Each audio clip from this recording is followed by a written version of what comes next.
Hello, everyone. I'm Sam Eckmann of Gold Derby, and I am here with the hair and makeup team, very talented group of individuals from No Time to Die. The latest in the James Bond saga, we have Barrie Gower, Patt Foad, and Daniel Phillips. And I did have a question, to start, Daniel.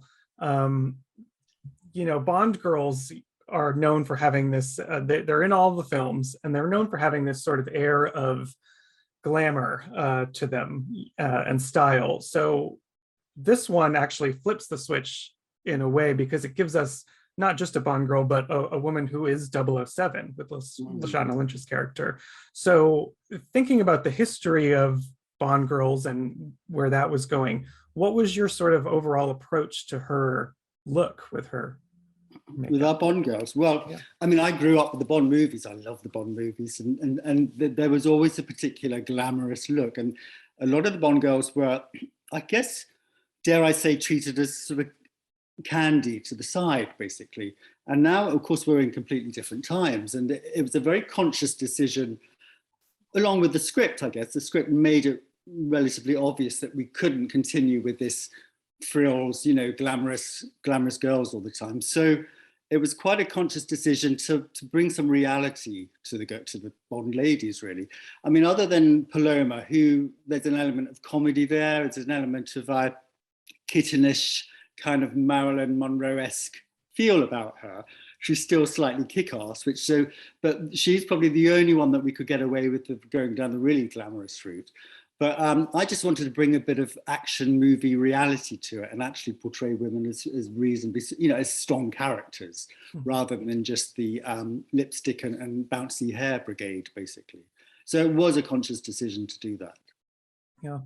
And is it hard not to fall into, to sort of walk the line of how do I make someone really sexy in a confident way, but not sort of fall into stereotypes? It is. I mean, I guess it was relatively easy with the casting. I mean, we still have beautiful women in the cast. But yeah, I mean, it's an easy decision to make, because you're governed by the script and the way the story unfolds and what happens to them. And as long as you stick to the reality of that, because then what happens is, I find anything that goes slightly over the top or away from the script, for example, let's say when Leia was locked up in Safin's lair, once you start adding too much glamour, too much color to that, you kind of, you detract from the story completely.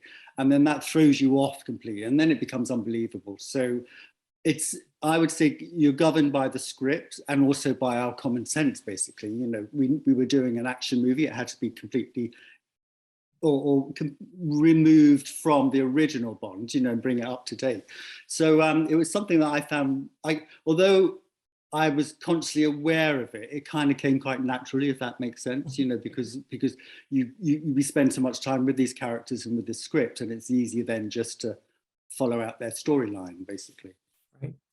And Barrie and Pat, since you guys are experts in prosthetic makeup, I think the most obvious use of that work here is on Rami Malek's character. He has such severe scarring on his face. How long did it take for you to sort of land on, because there's a lot of ways you can do scarring on a person.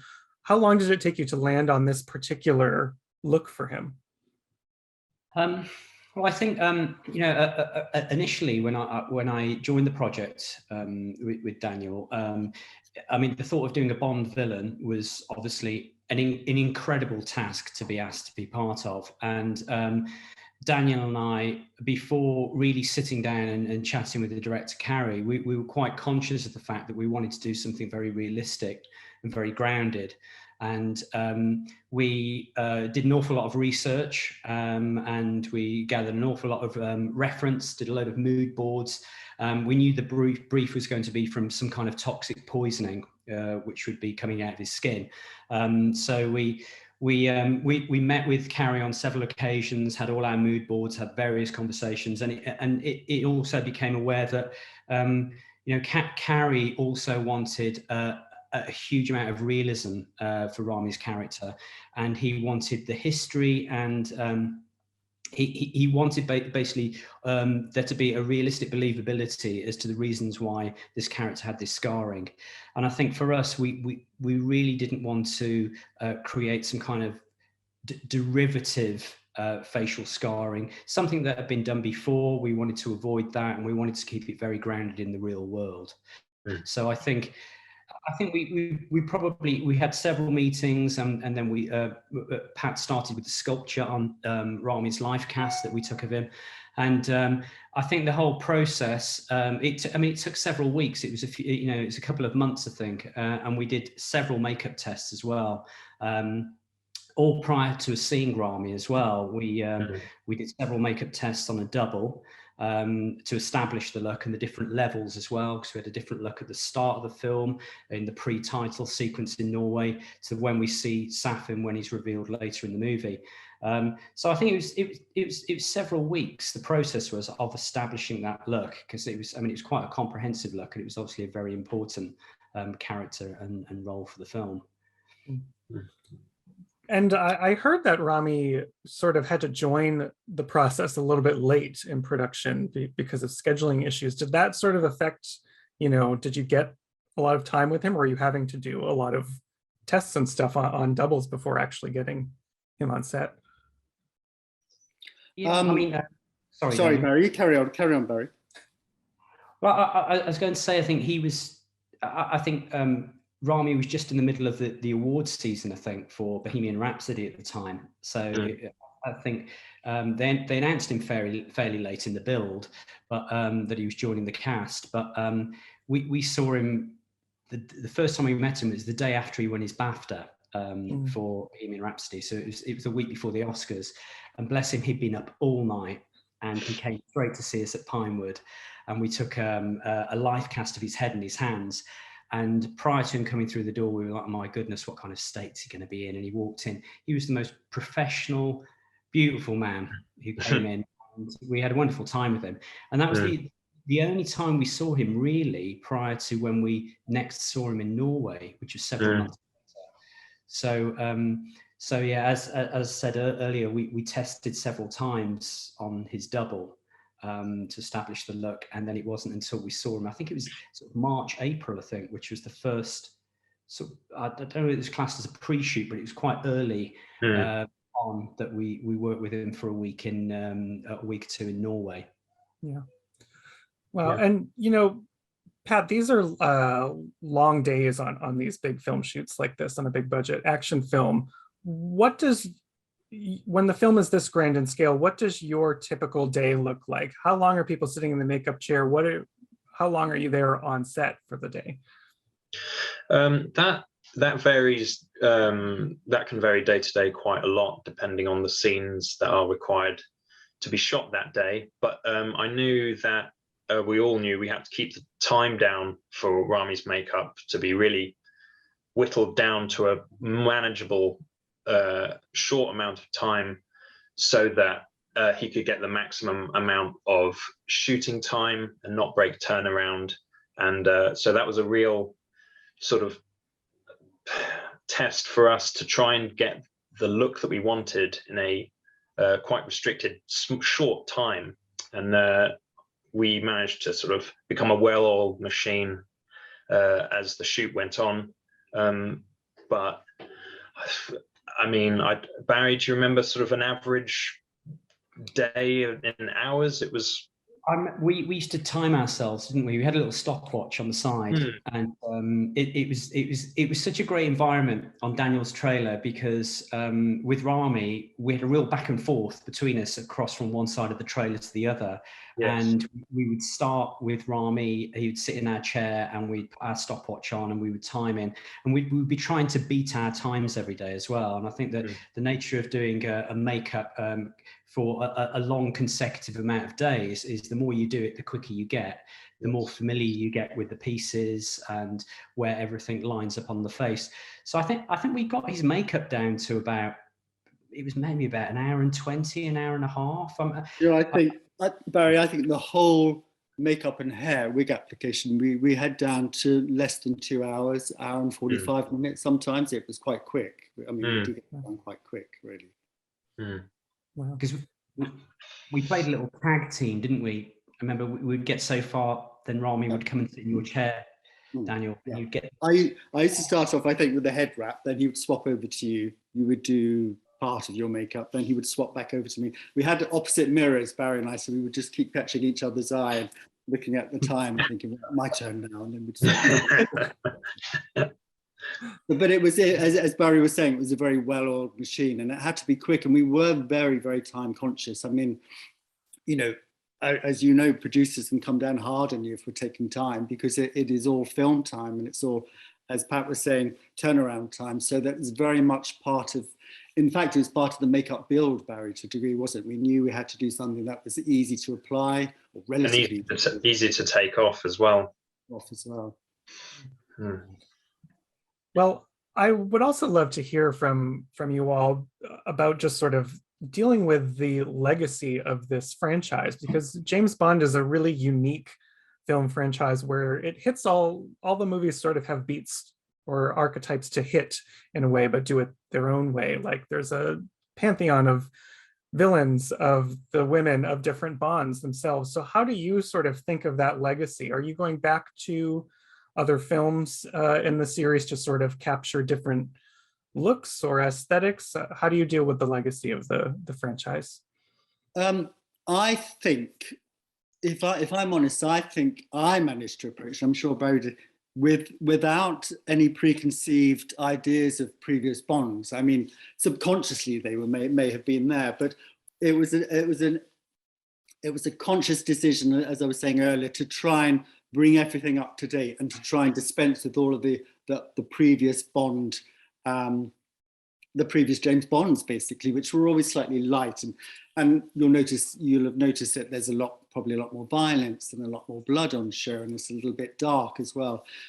So that gave us the freedom to be able to loosen everything up and bring everything up to date, basically. So I don't think I felt restrained by any previous Bond movies. In fact, I think it was quite exciting to be able to do something completely different and put our own stamp on it. And that for me was the joy of it. I mean, for me, it doesn't get any better than doing a Bond movie, and to be able to put your own stamp onto it and not follow the characters completely. I mean, we were about 5 years later, I think, in story time. So it did free everything up a little bit more anyway. And as I said, we had a lot of new characters on board. So it did give us the scope to be able to just experiment and have a bit of fun with it, really. I think what was really exciting as well is that for all three of us, this was our first Bond film we'd ever worked on as well. And I remember when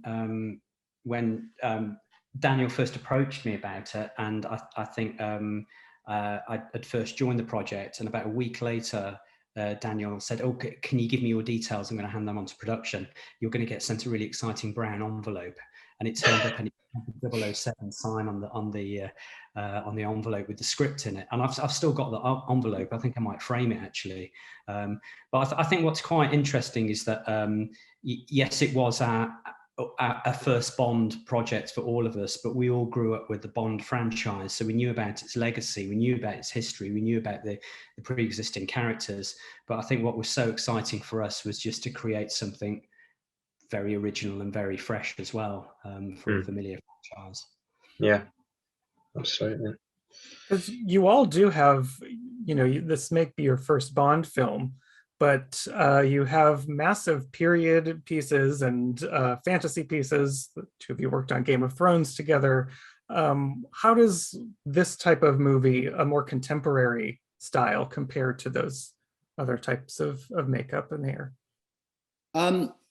Do you know, if I'm honest, I think when I first went up for the Bond, I'd worked with Carrie before, previously, about 7 or 8 years previous, on Jane Eyre. So a large body of my work is period work. So I'm sure that they were a little bit skeptical as to how I would fare on a contemporary, relatively fashionable piece, really, fashion, beauty. So they were a bit concerned, and I had heard on the grapevine that was one of the concerns. So when I went to see Carrie, and it was a very relaxed interview, it wasn't even an interview, it was really a catch up on old times, which are always the best interviews, because then you can drop your nervousness a little bit. But I remember one of the first things I said to Barbara was, oh, just so you are aware, my background is from fashion and beauty, because I started off on the fashion circuit. So I think that kind of allayed any fears that they might have had that they'd have been coming out with period hair and very, very natural makeup.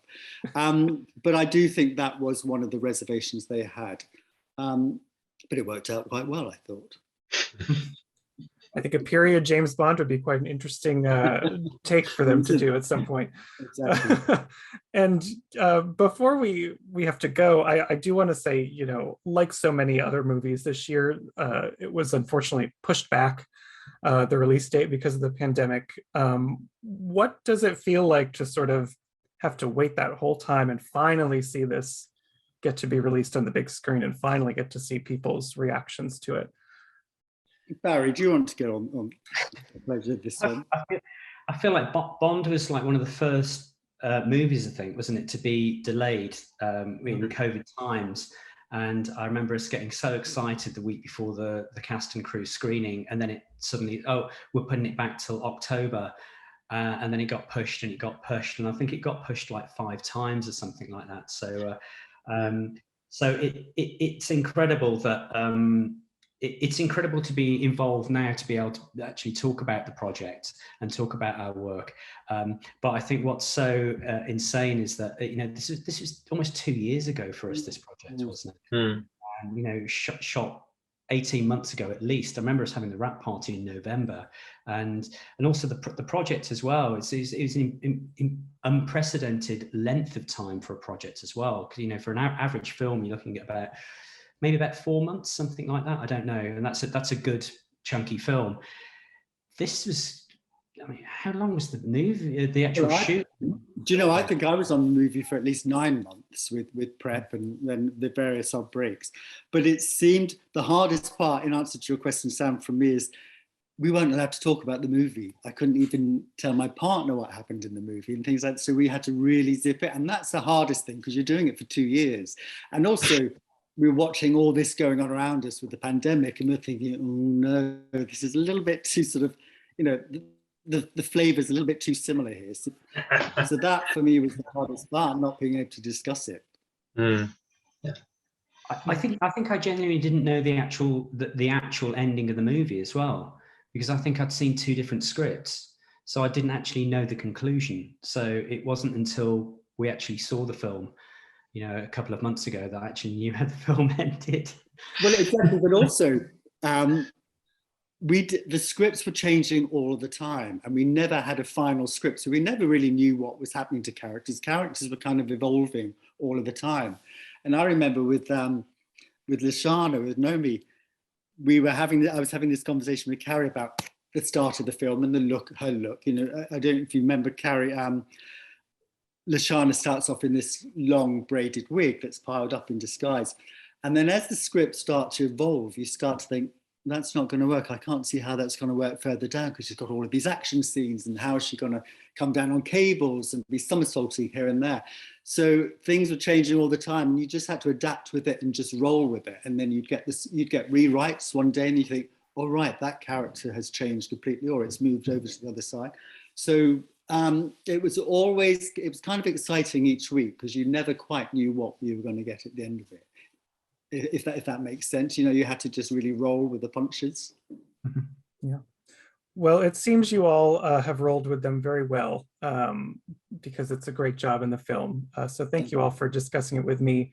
If you're out there watching, subscribe to Gold Derby. Keep in touch with us throughout this season.